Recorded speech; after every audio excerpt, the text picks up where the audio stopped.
Let me ask you something. When you hear the word risk, what's the first thing that actually pops into your head? Delays? Budget blowups? Angry stakeholders? I used to be the same way. It's natural because we grow up with risks being a bad thing. Our parents tell you to stop being so risky. But here's something most project managers never get taught early on in their career. Not all risks are bad. In fact, some risks are opportunities in disguise. And if you're not looking for them, you're leaving wins on the table. Here's the deal. Most PMs focus only on threats and what can go wrong in their projects. Things like missed deadlines, team members quitting, or systems going down. But PMI's actual definition of risk is this: an uncertain event or condition that can have a positive or negative effect on your project's objectives. Positive or negative. Look at that first part. Positive.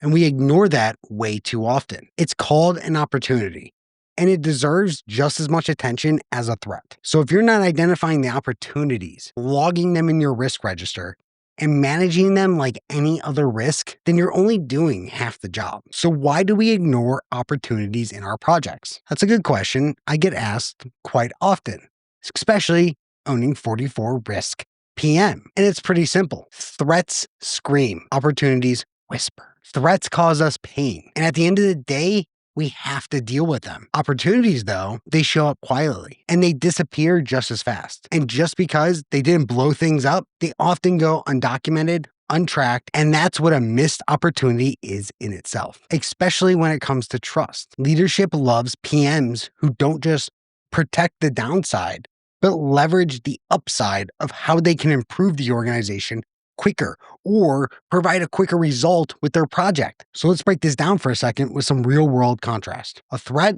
is a supplier delay shipment. Big problem depending on your project, especially if you're in construction. But this might open an opportunity to a different supplier who delivers early, opening a chance to launch ahead of schedule. Or there might be a threat for a stakeholder who requests a late stage change. That's a scope headache. But it could also lead to an opportunity that the same change leads to a cleaner feature set that actually saves you time and money and makes your customer even happier. So do you see the difference? It's all uncertainty, but it's the lens that you look through that determines your next move. So how do you manage opportunity risks? Glad you asked. We usually go through the process. We avoid, mitigate, transfer, escalate, accept. But with opportunities, we want to flip this. Here we have 5 standard responses. Number 1, exploit. If it's a sure win, you lean in hard and make it happen. Number 2, enhance. If the upside isn't guaranteed, you take the steps to increase the impact and likelihood of it happening. Number 3, we have share. You bring in a partner or a vendor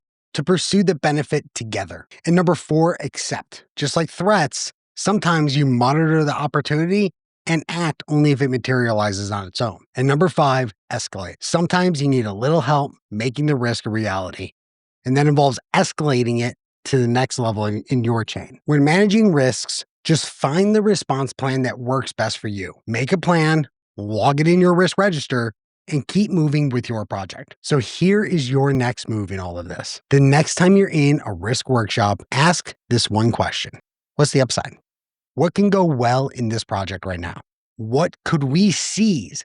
Carpe diem. What can we seize today? And don't just play defense.